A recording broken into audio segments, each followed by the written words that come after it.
So, and then there's a type of throwing called instinctive half spin, where you hold it the same way, so there's no spin. Or instinctive throwing, you hold it like this.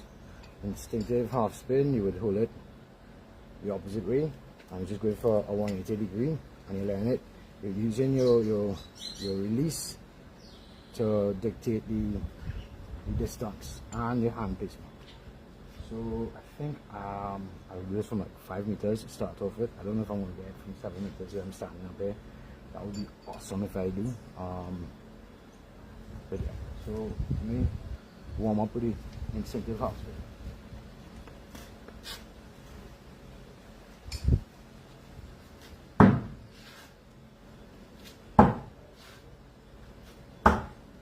Oh, that felt nice. Left my hand perfectly and did all three, boop, boop, boop.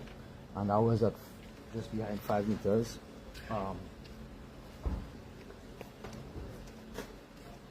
Almost 6 meters, because I was a 6 meter line there. I wasn't really watching where I was standing up, because that's the nice thing about instinctive throwing. It's not based on your distance from your target. It's based on your ability to know how to release the knife at the right angle, to get the right amount of spin on it, you know. But yeah.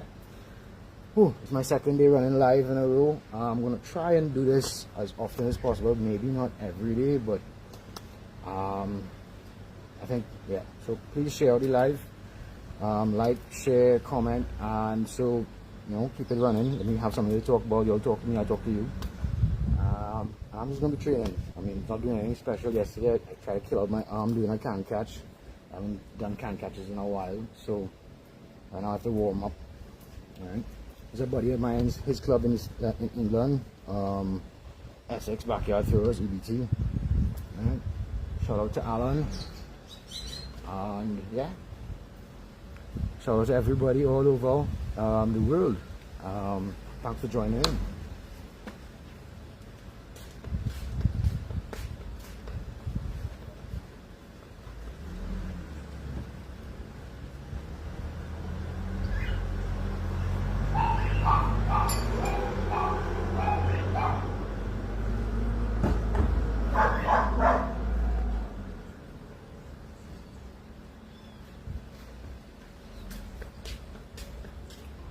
So I'm not a professional at instinctive half spins. Instinctive half spin is one of the newest styles for me to do. I am practicing, so I'm not a professional at it. And hi Anna, and so bear with me. I might have a couple of drops, but it's a fun technique to learn, and I think maybe the most powerful, as in you get the most amount of force if you master the technique and you actually get down to that. A half spin could be the most powerful throw, I think. My opinion. Let me know what you think.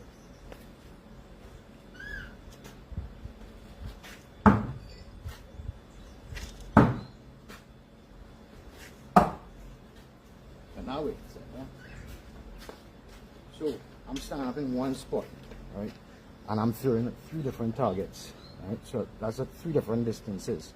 Whereas if I was throwing rotational, I would have to adjust my grip or adjust my distance or adjust my lean forward or lean back to suit the extra distance between the throws, right?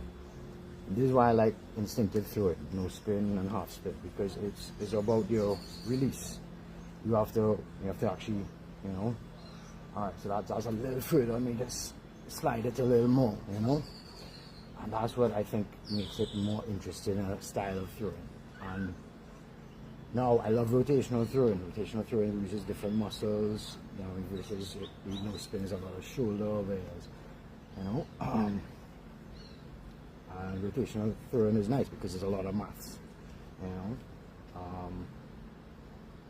All in all, I just like to throw. Please tell me to shut up if I'm talking too much, yeah? Because I know